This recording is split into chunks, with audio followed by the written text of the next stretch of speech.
दोस्तों, आपको याद होगा कि आपके अपने चैनल नेशन 360 ने तकरीबन हफ्ते भर पहले यानी 10 दिन पहले भी यह खबर बताई होगी कि नीतीश कुमार के पास से गृह मंत्रालय छिन गया, बीजेपी के कब्जे में चला गया विधानसभा अध्यक्ष पद। वो निश्चिंत तो है लेकिन उतनी नहीं।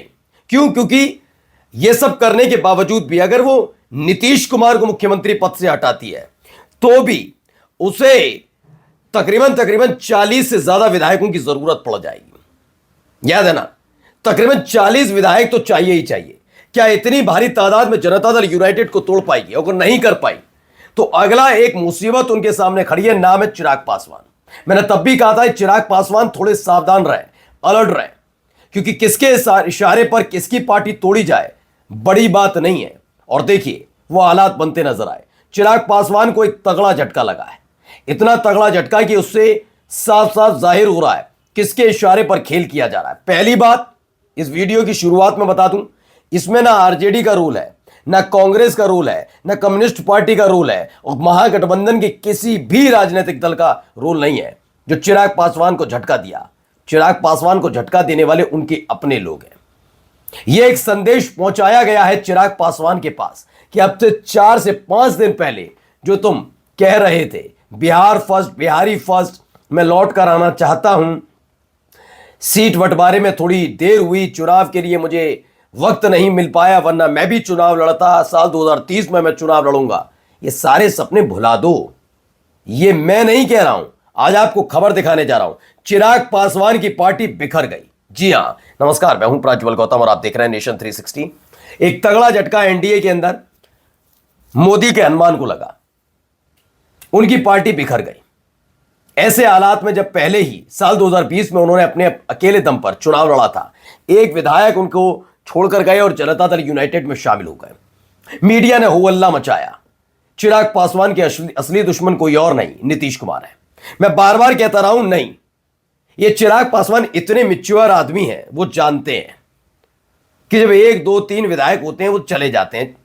ओवैसी की पार्टी के टूट गए थे, सबको पता है, 5 में से 4 चले गए थे, याद है ना, इकलौते बचे थे। तो यहां पर भी संभव है, उनको पता है। लेकिन सबसे ज्यादा दिक्कत किस बात की होती है? किसी की अपनी राजनीतिक पार्टी को तोड़ दिया जाए या उसमें सहयोग किया जाए। मैं नहीं कह रहा तोड़ दिया, लेकिन आप अपने लोगों का साथ ना देकर दूसरों को साथ देने लग जाए तो चिराग पासवान के लिए सबसे बड़े विलेन कौन है वो बाद में बताऊंगा। ताजा घटनाक्रम पहले देख लीजिए। प्रचंड बहुमत की सरकार, ये सरकार, ये वो सरकार, ये होगी वो होगी कर रहे थे ना। सरकार चलेगी या पूरे 5 साल, 5 साल के मैं कह रहा हूं 1 साल चल पाएगी? क्यों कह रहा हूं, देख लीजिए, खबर देखिए। सबसे पहले यह खबर निकलकर सामने आई है, चिराग पासवान और उपेंद्र कुशवाहा में खींचतान चल रही है, एनडीए के अंदर पार्टी तोड़ खेला। जी हां, पहले तो हम उपेंद्र कुशवाहा पर ही आते हैं। आपको पता होगा उपेंद्र कुशवाहा का एक बयान, पहले तो एक कदम किसे पीछे ना हटना, और ऊपर से दिया गया बयान के बाद उठाया गया एक और कदम, और कदम के बाद सियासी भूचाल। ऐसा भूचाल कि अकेले पड़ गए उपेंद्र कुशवाहा। तो कदम क्या था? कदम यह था कि 6 में से 4 विधायक जीते, एक उनकी अपनी पत्नी स्नेहलता कुशवाहा। सबको पता था स्नेहलता कुशवाहा बनेंगी, भैया मंत्री बन जाएंगी, सब ठीक हो जाएगा। सबको मालूम था उपेंद्र कुशवाहा नहीं मानेंगे, वो अपने किसी भी विधायक के लिए मानने के लिए तैयार नहीं होंगे, वो स्नेहलता कुशवाहा को बनाएंगे। लेकिन उन्होंने अपने बेटे दीपक प्रकाश को बना दिया, जो ना एमएलसी ना एमएलए।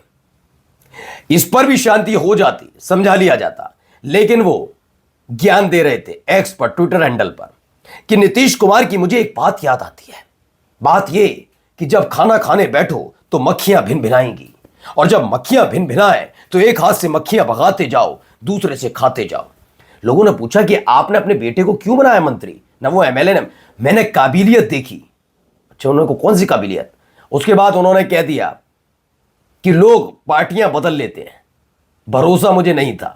यानी पहले तो मक्खी वाला बयान, दूसरा भरोसा नहीं था, काबिलियत किसी और में दिखी नहीं। ये 3 बयान ऐसा ले डूबे कि दनादन इस्तीफे गिरे, आरएलएम कमजोर हो गई। उपेंद्र कुशवाहा समझ नहीं पाए, फिर एक कदम उठाया, उन्होंने सारी कमेटियां भंग कर दी और उनको बिठाया बड़े पदों पर जो उनके बेटे दीपक प्रकाश के मंत्री बनने से बेचैन नहीं है। यह काम किया। लोगों ने कहा ठीक है करो। तब तक पहुंच गए एक विधायक जी, उन्होंने, विधायक जी ने लिख दिया क्या नेतृत्व की नीयत पर सवाल, स्वार्थ, सब कुछ जनता सब देख रही है, यानी उनकी अपनी पार्टी में सिर्फ टप्पल। ये तो हुआ आरएलएम। अब आते हैं चिराग पासवान के लिए। बिहार में एनडीए की प्रचंड जीत के बाद एक अलग तरह की खींचतान देखने को मिल रही है। खींचतान क्या है? उपेंद्र कुशवाहा की पार्टी राष्ट्रीय लोक मोर्चा और चिराग पासवान की पार्टी में खींचतान की स्थिति बनी हुई है। हाल ही में लोजपा यानी लोक जनशक्ति पार्टी रामविलास के कई नेताओं में पार्टी छोड़ उपेंद्र कुशवाहा का दामन थामा है, यह क्लियर हुआ। अब एनडीए के अंदर ही खेल चल रहा है। क्या यह खेल बड़ी आसानी से चल रहा है? नहीं। जो लोग सोच रहे हैं कि उपेंद्र कुशवाहा ने तोड़ ली पार्टी, नहीं, उपेंद्र कुशवाहा ने नहीं पार्टी तोड़ी। ये भरोसे के साथ उपेंद्र कुशवाहा की पार्टी में गए। कौन गए मैं बता दूंगा, लेकिन फिलहाल आप समझिए चिराग पासवान ही क्यों। मैं एनडीए के अंदर अगर आप देखेंगे अभी भी उठा के, आप पहले नीतीश कुमार को छोड़ दीजिए थोड़ी देर के लिए साइडलाइन। एक बड़ा नेता बताइए जो वाकई बिहार संभालने की स्थिति में है। सम्राट चौधरी को पसंद बिहार की जनता ही नहीं करती। विजय सिन्हा डिप्टी सीएम है नहीं है खुद उनको नहीं पता। बीजेपी भूल जाइए। जेडीयू में नीतीश कुमार के बाद वाली अपने आप में सिर्फ फुटबॉल है। हिंदुस्तानी आवामी मोर्चा जीतन राम मांझी खुद ही सफिशिएंट नहीं है, बेटा तो छोड़ ही दीजिए। उपेंद्र कुशवाहा खुद ही जूझ रहे हैं। हर किसी को पता है नीतीश कुमार के बाद एनडीए में सबसे ज्यादा लोकप्रिय, एनडीए कह रहा हूं, एनडीए में सबसे ज्यादा लोकप्रिय चिराग पासवान है। ये क्लियर बात है और चिराग पासवान भी ये बात जानते, कोई दूध पीते बच्चे थोड़ी ना है वो, उनको पता है। इसलिए उन्होंने एक साफ संदेश पहुंचा दिया था। अभी हाल ही में उन्होंने बयान दिया था कि सीट शेयरिंग में थोड़ा देरी हो गई, वरना मैं भी चुनाव लड़ता। और यकीनन बात तो कह के चल रहा हूं कि 2030 के लिए उन्होंने चुनौती दे दी है, लेकिन 2030 तक वो वेट नहीं करेंगे। नीतीश पद छोड़े या उनसे छुड़वाया जाए, जो भी स्थिति हो, चिराग पासवान खूंटा गाड़कर खड़े हो जाएंगे, ये सबको पता है। इसलिए एक संदेश पहुंचाया गया। अब देखिए यहां पर भी एक खबर है। पहले तो दैनिक जागरण की स्थिति देखिए। चिराग पासवान की पार्टी बड़े नेताओं ने थामा उपेंद्र कुशवाहा का दामन। इस बड़े फेरबदल की वजह क्या? पहले खबर क्या है थोड़ा मैं पढ़ ही देता हूं। चिराग पासवान की लोक जनशक्ति पार्टी रामविलास को समय झटका लगा, जब पार्टी के संस्थापक सदस्यों में शामिल रामविलास पासवान के बेहद करीबी रहे ए.के. वाजपेयी ने अपने समर्थकों के साथ उपेंद्र कुशवाहा की राष्ट्रीय लोक मोर्चा का दामन थाम लिया। राष्ट्रीय लोक मोर्चा का दामन थमा गया है या थमवाया गया है, समझिए। उन्होंने क्या आरोप लगाया? उन्होंने पीड़ा रखी, कहा कि चिराग पासवान के नेतृत्व में उन्हें सम्मान नहीं मिल रहा था, कमी महसूस हो रही थी, क्षमता बहुत ज़्यादा है उनमें लेकिन भूमिका नहीं मिली, निर्णय लेना पड़ा, हम अपने घर में वापस आ गए, तमाम बातें। यानी कुल मिलाकर अब चिराग पासवान की पार्टी का दूसरा ये तोड़ो खेला है। पहले उनके पिता वाली पार्टी जिससे उनको ही पार्टी से बाहर कर दिया, अब दूसरा है कि उनकी पार्टी की बढ़ती लोकप्रियता ने बीजेपी को बेचैन कर रखा है। हालात ये पैदा हो गए। मैं फिर कहता हूं, यकीन मान कर थोड़ा सोचिए, आप बड़ी कंपनी से छोटी कंपनी में आना चाहेंगे या बड़ी कंपनी से और बड़ी कंपनी में जाएंगे? सोचिए कहां जाएंगे।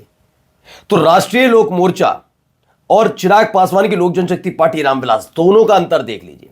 सब जानते हैं चिराग पासवान की पार्टी को छोड़कर आरएलएम में जो आ रहा है वो नेता आ नहीं रहा, भेजा जा रहा है।